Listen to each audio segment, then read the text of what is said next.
Don't touch that food. Chan-woo, drop the spoon.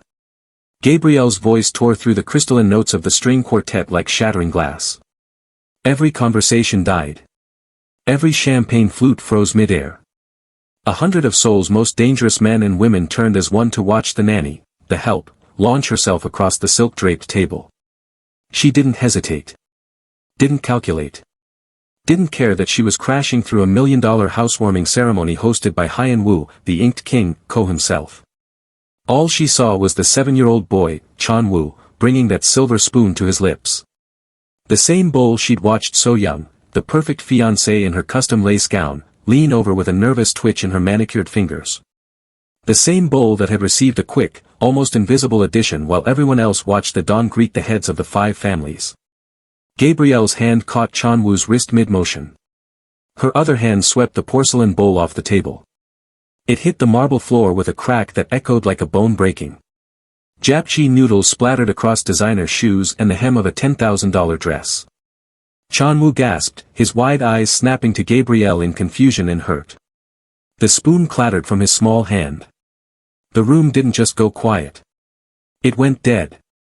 Then Hyun-woo Ko rose from his seat at the head of the table. He moved like a predator, uncoiling, fluid, controlled, terrifying. The black and gray serpent tattooed on his neck seemed to writhe as he straightened, scales climbing from beneath his tuxedo collar, winding up to his jaw. His tattooed hands gripped the edge of the table, knuckles white, ink flexing with barely restrained violence. When he spoke, his voice was low. Lethally calm. Gabrielle. She'd never heard him say her name like that before. Like a judge pronouncing a death sentence. You have just humiliated my future wife in front of the heads of the 5 families. His dark eyes bored into her, unblinking. Give me one reason why you should breathe another minute. Gabrielle's heart slammed against her ribs, but she didn't move. She kept her body between Chan-woo and the rest of the room, one hand still on the boy's shoulder. Her voice came out steady, sharp, refusing to break. Look at her hands, Hyun-woo. She thrust a trembling finger towards So-young, who sat frozen in her chair, the picture of shocked innocence, except for the way her right hand had darted into the folds of her lace dress, trying to hide something. I saw her, Gabrielle said, louder now, her voice cutting through the tension. She didn't think the help was watching while she played doting stepmother. She dropped something into his bowl. If he eats that, you're not hosting a housewarming, you're planning a funeral. So-young's perfect composure cracked for just a heartbeat. Her smile wavered. Her fingers twitched. Hyun-woo's gaze slid from Gabrielle to his fiancée. Then to his son, who was staring up at him with confusion and fear. Papa? Chan-woo whispered in Korean. What's happening? For one terrible, suspended moment, no one moved. No one breathed. Then Hyun-woo raised one tattooed hand.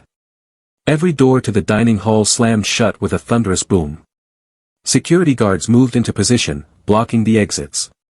The click of locks echoed through the silence. No one leaves, Hyun-woo said, his voice as cold as a blade drawn in winter, until we test what my son was about to eat. 6 hours earlier. Gabrielle had learned one important rule working in the Ko household: always watch everything, but never let anyone know you're watching. She stood in the hallway outside Chan-woo's bedroom that morning, folding his clean clothes. Her hands moved automatically, shirts, pants, socks, while her eyes tracked So-young through the open doorway across the hall. The fiancée was on her phone again. 3rd time in an hour. So-young's voice was too quiet, too careful. She kept glancing over her shoulder, even though she thought she was alone. Her free hand twisted the diamond bracelet on her wrist, around and around and around. Gabrielle had seen that nervous habit before, in people who were planning something bad. Yes, I understand, So-young whispered into the phone in Korean. Tonight. During dinner. No one will suspect anything. Gabrielle's hands stopped moving. She held perfectly still, a white shirt clutched against her chest. So-young ended the call and immediately deleted something from her phone. Then she walked to her designer purse and pulled out a small glass vial. It was no bigger than Gabrielle's thumb. Clear liquid inside. So-young stared at it for a long moment, her jaw tight, before tucking it deep into the hidden pocket of her evening clutch. Gabrielle's stomach went cold. She knew that look. She'd seen it on her own mother's face years ago, right before her mother's boyfriend had accidentally gotten sick from bad food. That look meant someone was about to get hurt. So-young straightened her shoulders, smoothed her hair, and painted on her perfect smile. Then she walked past Gabrielle without even a glance, like the nanny was just another piece of furniture. But Gabrielle had seen everything. And tonight, she would be watching even closer. The heavy doors boomed shut like thunder. Gabrielle felt the vibration through the marble floor beneath her feet. Around the dining hall, Seoul's most powerful criminals shifted in their seats. These were men and women who ruled the night, who made people disappear with a snap of their fingers. But right now, they were trapped. Hyun-woo didn't need to shout. He never did. "Collect the bowl," he said quietly to his head of security. "Every piece. Take it to the kitchen lab." The guard dropped to his knees immediately, using gloved hands to gather the shattered porcelain and scattered noodles into an evidence bag. Nobody spoke. The only sound was the scrape of ceramic against marble. So-young finally broke the silence. Her voice was smooth as silk, but Gabrielle caught the tiny tremor underneath. "Hyun-woo, this is insane.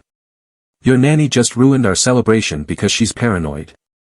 Sit down." 2 words. That's all it took. So-young's mouth snapped shut. She sank back into her chair, her perfect posture cracking just slightly. Hyun-woo's cold gaze swept across the room, touching each face: gang leaders, business partners, politicians who pretended they weren't criminals. "Nobody leaves this estate until we know exactly what was in my son's food. If you have a problem with that, you're welcome to explain it to me personally." Not a single person moved. Chan-woo tugged on Gabrielle's sleeve. "Nuna Gabrielle," he whispered, using the Korean word for older sister. "Did I do something wrong?" Gabrielle's heart cracked. She knelt down and pulled him close, blocking him from all those staring eyes. "No, baby. You didn't do anything wrong. I promise." Hyun-woo's head of security returned from the kitchen, holding a small testing device. His face was pale. "Sir," the guard said, his voice tight. "The food tested positive for concentrated peanut extract. Enough to trigger severe anaphylaxis." Every eye in the room turned to So-young. Hyun-woo's voice cut through the shocked silence like a knife. "Bring Gabrielle and So-young to the kitchen. Now." 2 guards flanked So-young, who rose with shaking hands. Gabrielle kept Chan-woo close as they followed Hyun-woo through the servants' entrance. The kitchen was massive, all stainless steel and marble counters. But in the corner sat something that didn't belong in a normal home, a small laboratory setup with testing equipment. The head of security, Mr. Park, stood beside a counter where he'd laid out the broken bowl and its contents. Next to it sat the testing device, still displaying its deadly reading. "Explain," Hyun-woo said to Gabrielle. His tattooed hands gripped the counter's edge. Gabrielle's mouth was dry, but she forced herself to speak clearly. "Chan-woo is severely allergic to peanuts. Even a tiny amount could kill him. I keep an EpiPen in my bag at all times because of it."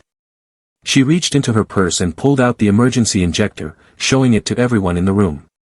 "Every single meal that comes near him, I check the ingredients. Every single one. The kitchen staff knows. The caterers tonight were briefed. There should be no peanut products anywhere near his food." Mr. Park nodded. "She's right. We sent the allergy list to the catering company 3 times. Gabrielle pointed at the noodles spread across the counter. "But I saw So-young lean over his bowl during the toast. Everyone else was watching the Don give his speech. She thought nobody was paying attention to her. She pulled something from her clutch and squeezed it into his food. Then she stirred it with the serving spoon to mix it in." So-young's face had gone from pale to gray. "That's a lie. I would never." "Search her clutch," Gabrielle said. "The vial might still be there." Hyun-woo's eyes locked onto his fiancée like a predator. "Show me your purse.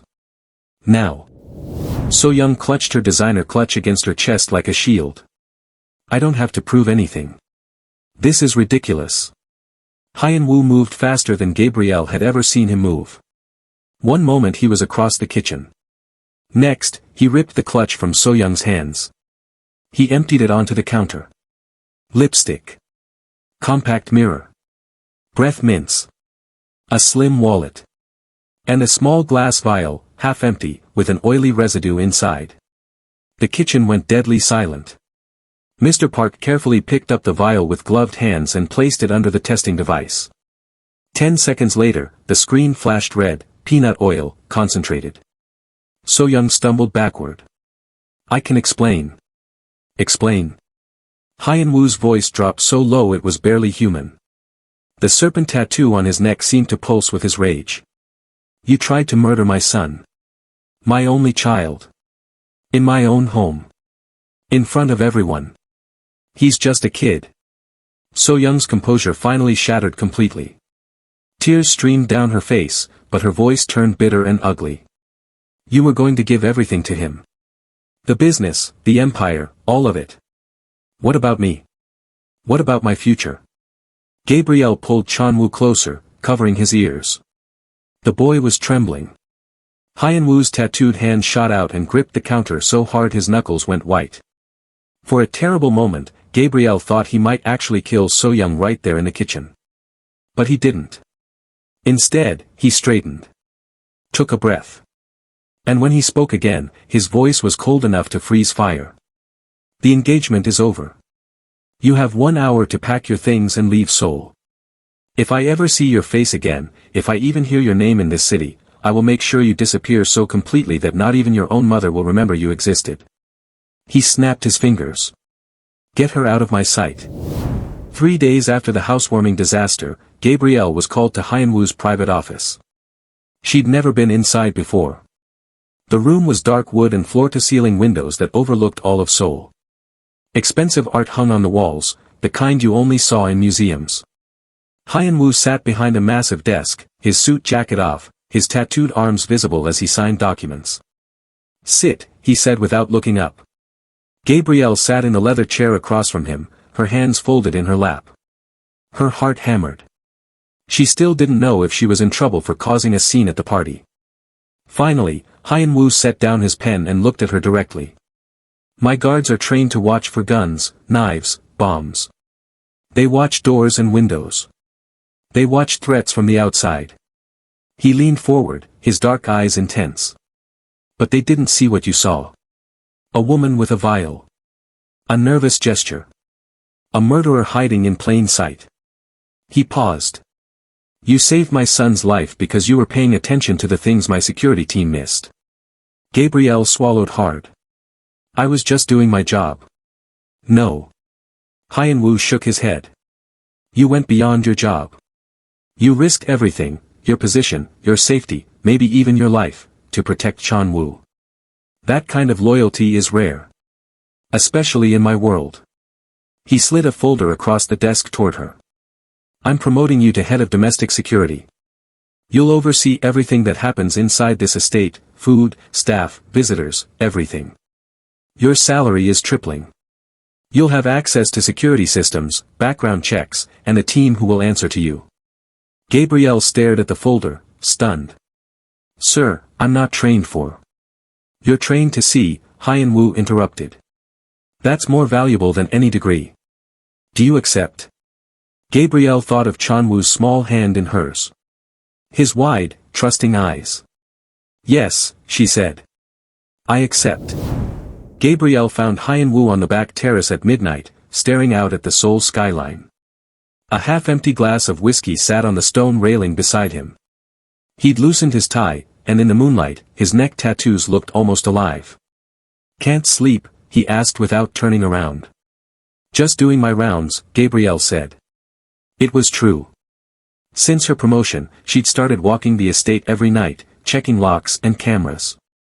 Hyun-woo gestured to the empty chair beside him. Sit. You're making me nervous standing there like a guard. Gabrielle sat, uncertain. They'd never been alone like this before, no Chan-woo between them, no staff or business to discuss. People think the tattoos are about power, Hyun-woo said suddenly, touching the serpent scales that climbed his neck. They think I got them to look dangerous. To scare my enemies. He turned to face her, and in his eyes, Gabrielle saw something she'd never expected, sadness. But that's not why I got them. He pulled his collar down slightly, revealing more of the intricate black and gray design. When Chan-woo was born, his mother died 3 days later. Complications. The doctors couldn't save her. Gabrielle's breath caught. She'd never known that. I realized my son was going to grow up in my world, a world full of people like So Young. People who would see him as a target, a weakness, something to destroy to get to me. Hyun-woo's jaw tightened.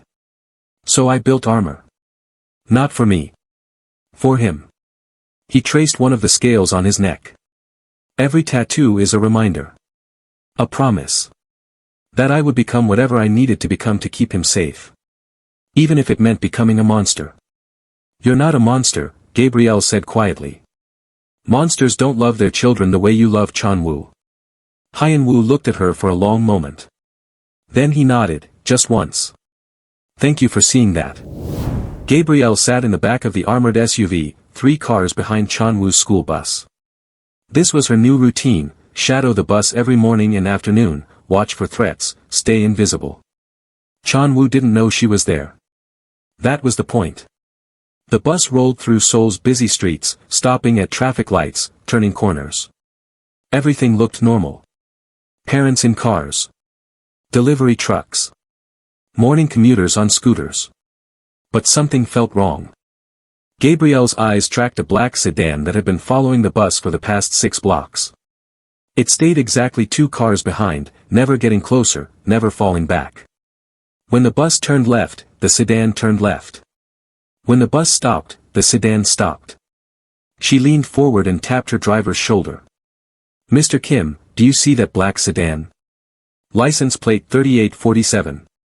Mr. Kim's eyes flicked to the rearview mirror. I see it.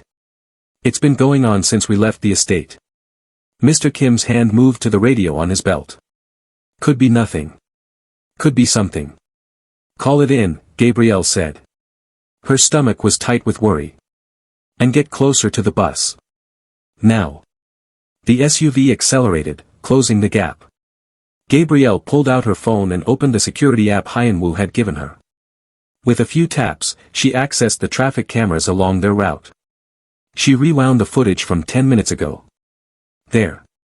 The black sedan had been waiting near the estate gates when they left. It had pulled out immediately after the school bus passed. This wasn't a coincidence. The bus turned onto the street leading to Chan-woo's private school. The sedan followed. Gabrielle's heart pounded. Mr. Kim, tell the bus driver not to stop at the school. Keep driving. Take the emergency route back to the estate. Ma'am, are you sure? Do it now. Gabrielle snapped. Someone's hunting Chan-woo. The bus driver didn't follow Gabrielle's instructions. Instead of heading back to the estate, he pulled into the school parking lot like every other morning. Gabrielle watched in horror as Chan-woo and 15 other children filed off the bus, laughing and chatting, their backpacks bouncing. The black sedan pulled into the lot 30 seconds later. Go. Now. Gabrielle shouted at Mr. Kim. Their SUV screeched to a stop near the playground gate. Gabrielle grabbed her oversized nanny bag and ran. Her sensible shoes slapped against the pavement as she sprinted toward Chan-woo, who was walking with his friends toward the entrance. 3 men in dark clothes emerged from the black sedan. They moved fast, purposeful, splitting up to surround the children. Chan-woo. Gabrielle screamed. Run to me. The boy's head snapped up. His eyes went wide when he saw the men closing in. He started running, but one of the men lunged forward and grabbed his arm. Gabrielle didn't think. She just reacted. She swung her heavy nanny bag like a weapon, slamming it into the man's face. He staggered back, shocked. Inside the bag, her emergency supplies, flashlights, heavy bottles, first aid kit, made it deadly. Let him go, she roared. The second man reached for Chan-woo's other arm. Gabrielle yanked out her metal water bottle and cracked it against his wrist. He yelped and stumbled back. Chan-woo broke free and ran behind Gabrielle. The third man pulled out a knife. Gabrielle's hand dove into her bag and came out with pepper spray, the industrial-strength kind she'd bought after the poisoning incident. She didn't hesitate. She sprayed directly into his eyes. He dropped the knife, screaming. Mr. Kim and two other guards came running. Parents were shouting. Teachers rushed out of the school building. The three attackers scrambled back to their sedan and peeled out of the parking lot. Gabrielle dropped to her knees and hugged Chan-woo tight. After the playground attack, Hyun-woo pulled Chan-woo out of school. Now the boy studied at home with private tutors, and the estate became a fortress. But Gabrielle knew walls and guards weren't enough. The real threats came from the inside, from people who looked harmless, who smiled and bowed and waited for the perfect moment to strike. She gathered the household staff in the main hall one morning. 15 people stood before her, maids, cooks, gardeners, the laundry staff. They looked nervous, unsure why the new head of domestic security wanted to talk to them. You all see everything that happens in this house, Gabrielle began. You clean the rooms. You handle the food. You water the plants. You do the work that keeps this place running. The head maid, Mrs. Song, nodded slowly. But nobody thinks you're watching, Gabrielle continued. That's your power. You're invisible to the dangerous people who come through these doors. They talk in front of you like you're not even there. She pulled out a small notebook. Starting today, I'm training you to be my eyes and ears. If you see something strange, a visitor acting nervous, someone making phone calls they shouldn't, anyone paying too much attention to Chan-woo, you report it to me immediately. One of the younger maids raised her hand. What kind of strange things? Someone checking door locks when they think nobody's looking. A guest asking too many questions about Chan-woo's schedule. Pills or powders that don't belong in a purse. Conversations that stop suddenly when you enter a room. Gabrielle met each person's eyes. The small details that trained guards miss because they're watching for guns and bombs. Mrs. Song straightened her shoulders. We understand. We'll watch. Good, Gabrielle said. Because the people who want to hurt this family, they'll never see you coming. Over the next week, the staff became her invisible army, silent, observant, deadly effective. Chan-woo sat at the kitchen table, swinging his legs while Gabrielle made him an after-school snack. Well, after-lesson snack now. He still wasn't used to being homeschooled. Nuna Gabrielle, he said quietly. I'm scared all the time now. Gabrielle's heart squeezed.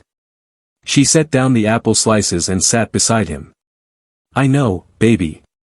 I'm sorry. What if bad people come again and I can't tell you? What if we're around other people and I can't yell for help? His eyes were too serious for a 7-year-old. What if they take me before you notice? Gabrielle thought for a moment. Then she had an idea. What if we made our own secret code? Just you and me. A way to talk without anyone else knowing. Chan-woo's eyes lit up slightly. Like spies? Exactly like spies. Gabrielle held up her hand. If you ever feel unsafe, if someone makes you uncomfortable or scared, you do this. She touched her ear twice, then tugged it gently. Chan-woo copied the gesture. Like this? Perfect. That means, I need help right now. If I see you do that, I'll come get you immediately, no matter what. What if you need to tell me something? Chan-woo asked. Gabrielle tapped her nose 3 times. This means, danger nearby, stay close to me. She showed him another signal, brushing her hair behind her ear. This one means, pretend everything is normal, but be ready to run. They practiced the signals over and over until Chan-woo had them memorized.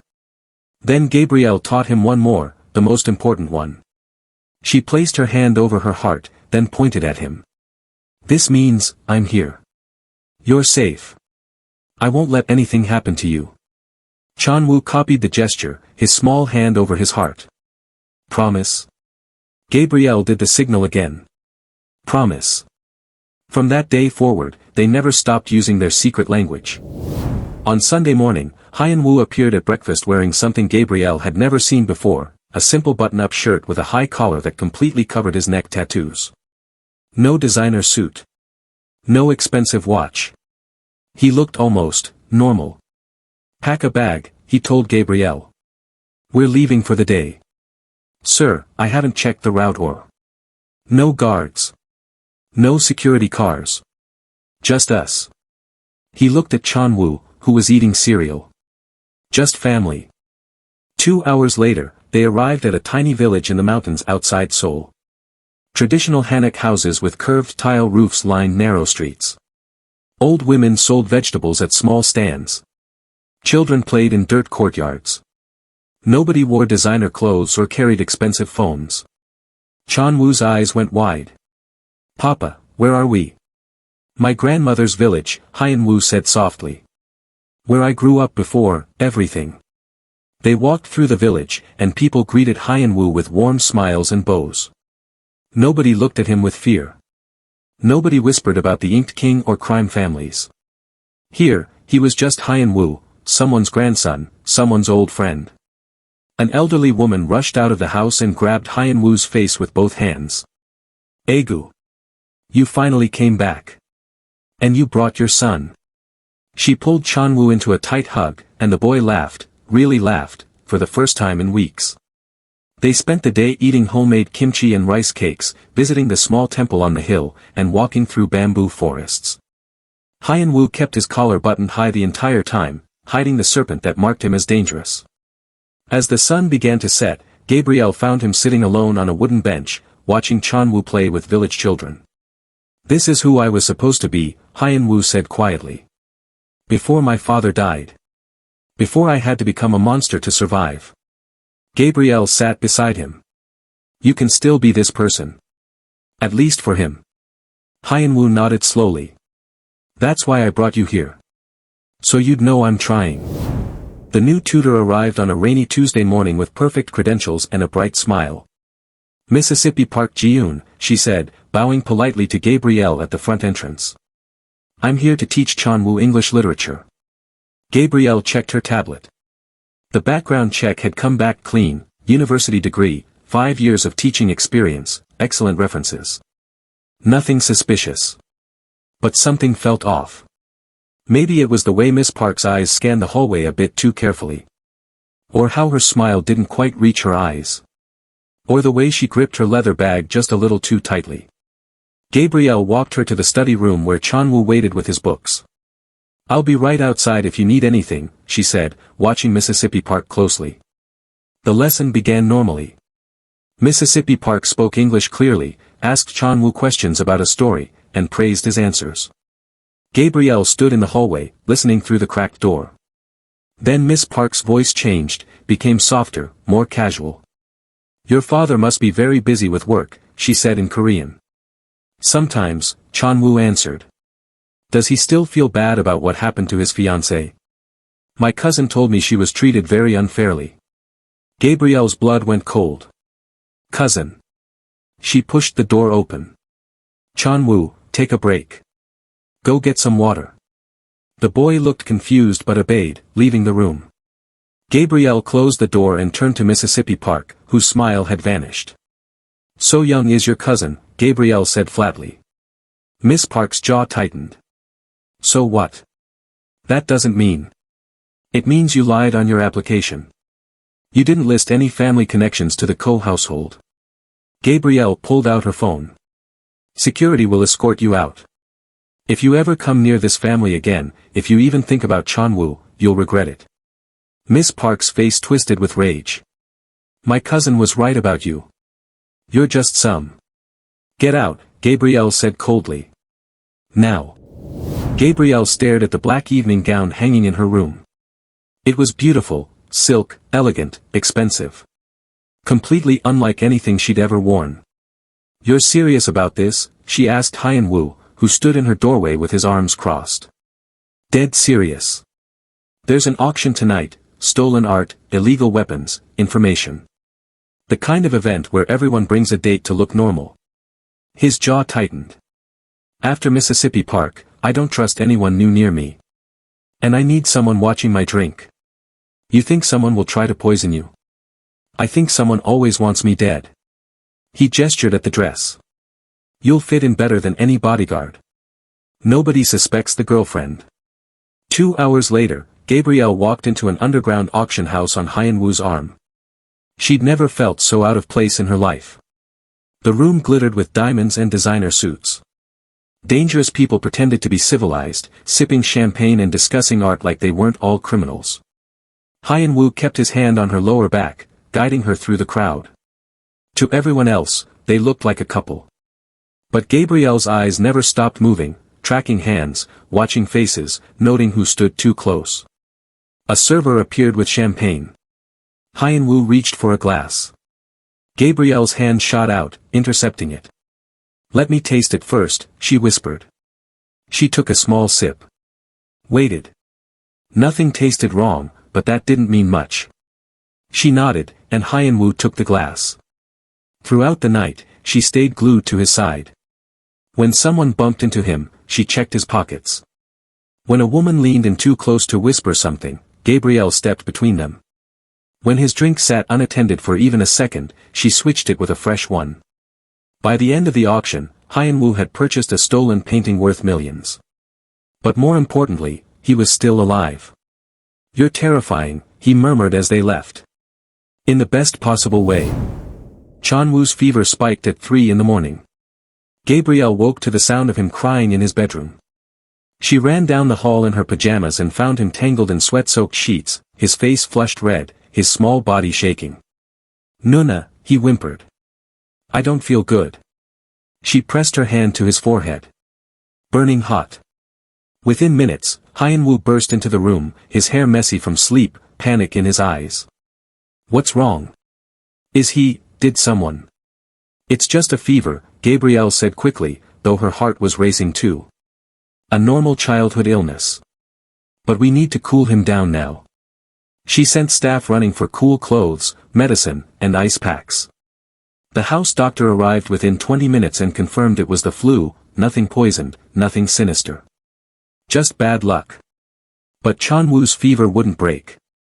For 48 hours straight, Gabrielle never left his side. She changed his sheets when he sweated through them. She held cool clothes to his forehead. She convinced him to sip water even when he didn't want to. She read him stories in a soft voice when he couldn't sleep. Hyun-woo stayed too, pacing the room like a caged animal, helpless against an enemy he couldn't fight with money or violence. "Go rest," Gabrielle told him on the second night. "I've got him." "I can't," Hyun-woo said hoarsely. "If something happens." "Nothing will happen," Gabrielle promised. "I won't let it." Finally, on the third morning, Chon-woo's fever broke. His eyes opened clear and focused. "I'm hungry," he whispered. Gabrielle nearly cried with relief. Hyun-woo dropped into the chair beside her, his face exhausted. He reached out and took her hand, the first time he'd ever touched her like that. "You didn't have to stay," he said quietly. "Yes, I did," Gabrielle replied. "He's mine to protect. Always." Hyun-woo's grip tightened. "Thank you." Gabrielle was reviewing security footage from the past month when she noticed something impossible. The night before the housewarming party, someone had disabled the kitchen cameras for exactly 12 minutes. The timestamp showed 11:47 p.m., late enough that most staff were asleep. She rewound to the hallway cameras. There, clear as day, was Mr. Park, the head of security himself, entering the kitchen during those missing 12 minutes. Her stomach dropped. She kept digging. Phone records showed Mr. Park had received 3 calls from an unknown number the week before the party. Bank statements revealed a deposit of 5 million won into his account 2 days after So-young was expelled from Seoul. Payment for services rendered. Gabrielle's hands shook as she compiled the evidence. Mr. Park had been Hyun-woo's most trusted guard for 8 years. He'd been at the Don's side through wars, betrayals, impossible situations. And he'd helped So-young try to murder Chon-woo. She found Hyun-woo in his office, signing papers. "I need to show you something," she said quietly, closing the door behind her. She laid out everything, the footage, the phone records, the money trail. Hyun-woo's face went from confused to cold to absolutely murderous. He pressed the intercom button. "Send Mr. Park to my office. Now." 5 minutes later, Mr. Park walked in with his usual professional smile. "Sir, you need it." He stopped when he saw the evidence spread across the desk. His smile vanished. "Gabrielle figured it out," Hyun-woo said, his voice deadly calm. "You helped So-young get access to the kitchen. You disabled the cameras. You probably helped plan the whole thing. Mr. Park's jaw tightened. She paid me well. And honestly? Your son is a weakness. He makes you soft. The old you would have. Hyun-woo's fist slammed into Mr. Park's face before he could finish the sentence. Get him out of my sight, Hyun-woo growled to the guards who rushed in. And make sure he never works in this city again. The thunderstorm hit Seoul like a hammer at midnight. Gabrielle was doing her usual rounds when the first explosion shook the estate. The lights flickered, then died. Emergency backup lights bathed everything in red. Alarms screamed through the hallways. She sprinted to Chan-woo's room and found him sitting up in bed, terrified. Nuna, what's happening? We're under attack. Gabrielle grabbed his hand and pulled him from the bed. We need to move. Now. Gunfire erupted somewhere on the first floor, automatic weapons, heavy and continuous. Men were shouting in Korean. More explosions rocked the building.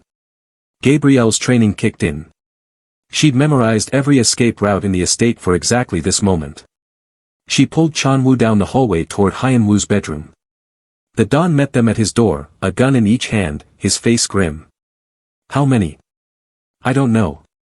At least a dozen. Gabrielle pushed Chan-woo toward him. The safe room. Already compromised. They knew where it was. Hyun-woo's jaw tightened.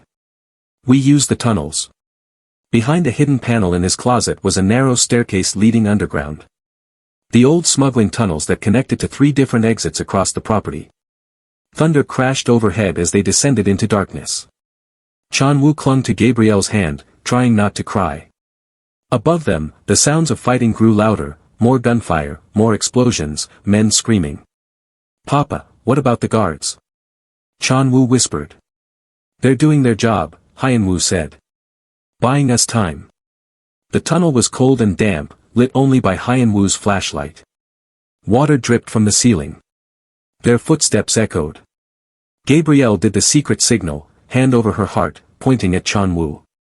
You're safe. I'm here. Chan-woo squeezed her hand tighter. They emerged 20 minutes later in an abandoned warehouse 2 blocks away. Rain poured down through holes in the roof. Behind them, the estate burned orange against the black sky. They spent 3 days in a safe house on the outskirts of Seoul while Hyun-woo's remaining loyal guards secured the city and hunted down the attackers. On the 4th morning, Hyun-woo found Gabrielle standing at the window, staring at nothing. I have something for you, he said, handing her an envelope. Inside was a plane ticket to Los Angeles, a new passport with a different name, and a bank card with enough money to start a new life. You've done more than anyone could have asked, Hyun-woo said quietly. You saved Chan-woo's life 3 times. You've earned your freedom. If you want to leave, go back to America, disappear, be safe, I won't stop you. Gabrielle stared at the ticket. Los Angeles. Sunshine. Normal life. No more attacks, no more danger, no more sleeping with one eye open. Everything she dreamed about when she first came to Korea. When does it leave? She asked. Tonight. I have a car ready to take you to the airport whenever you're ready. Gabrielle looked across the room where Chan-woo sat on the couch, reading a book. He looked so small, so vulnerable. His eyes kept darting to the door, checking that she and his father were still there. She thought about the secret signals they'd created. The nights she'd stayed by his bed during the fever. The way he called her, Nuna, and held her hand when he was scared. She thought about Hyun-woo's tattoos, the armor he'd built to protect his son. The soft side of the serpent she'd seen in his grandmother's village. These weren't just her job anymore. They were her family. Gabrielle tore the plane ticket in half. I'm not going anywhere, she said firmly. You're stuck with me. Hyun-woo's eyes widened. Gabrielle, you don't have to. Yes, I do. She met his gaze. Because someone has to keep watching. And nobody watches better than me. 2 weeks after the siege, Hyun-woo called a meeting with the heads of all 5 families. They gathered in a neutral location, a private room in an expensive hotel. These were the most dangerous people in Seoul, men and women who controlled everything from drugs to politics. They didn't meet unless something major was happening. Gabrielle stood behind Hyun-woo's chair, her eyes scanning every face in the room. I'm getting out, Hyun-woo announced without introduction. Silence. Then nervous laughter from one of the younger bosses. Out. Boss Min leaned forward. Nobody gets out of this life, Ko. You know that. I'm done, Hyun-woo said firmly. I'm legitimizing my businesses, turning them legal. Real estate, restaurants, security companies. Everything is clean from now on. Because of the nanny, another boss sneered, glancing at Gabrielle. Because some woman made you soft. Hyun-woo's hand slammed on the table. The serpent tattoos on his neck seemed to pulse with rage. Because my son deserves better than growing up watching his father destroy lives. Because I'm tired of wondering which one of you will try to kill him next. He stood, his full height and presence making everyone lean back slightly. I've paid my debts. I've honored every agreement. My exit is clean. Anyone who has a problem with that can take it up with me directly. The room stayed silent. Nobody wanted to challenge the Inked King directly. Boss Min finally nodded. Your exit is accepted. But you know the rule, once you're out, you're out. No coming back. No protection from the families. I don't need your protection anymore, Hyun-woo said. He looked back at Gabrielle, then at the room. I'm building something different now. Something real. He walked out without waiting for a response. Gabrielle followed him, and for the first time since she'd met him, she saw him smile, really smile. We're free, he whispered. 6 months later, Gabrielle stood in a public park in the middle of Seoul on a sunny Saturday afternoon. No guards surrounded them. No armored cars waited in the parking lot. No guns hidden under jackets. Just a normal family having a picnic. Chan-woo ran across the grass, chasing a soccer ball with other kids his age. He was laughing, the real kind of laugh that came from deep in his belly. He'd started attending a regular school 3 weeks ago and had already made 2 best friends. He looks happy, Hyun-woo said, sitting beside Gabrielle on the picnic blanket. He wore a simple polo shirt with the collar open. No need to hide his tattoos anymore. They were just part of who he was, his history, his armor, his reminder. He is happy, Gabrielle agreed. For the first time since I met him. Hyun-woo's legitimate businesses were thriving. The restaurants were packed every night. The real estate company had just closed 3 major deals. The security firm, ironically, was now protecting other wealthy families from the exact threats Gabrielle had once fought off. I got something for you, Hyun-woo said suddenly. He pulled out a small jewelry box. Gabrielle's heart skipped. Hyun-woo, what? It's not what you think.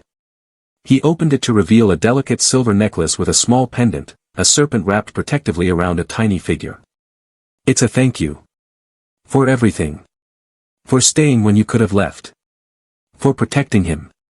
For protecting us. Gabrielle's eyes stung with tears. You don't have to thank me. Yes, I do. Hyun-woo fastened the necklace around her neck.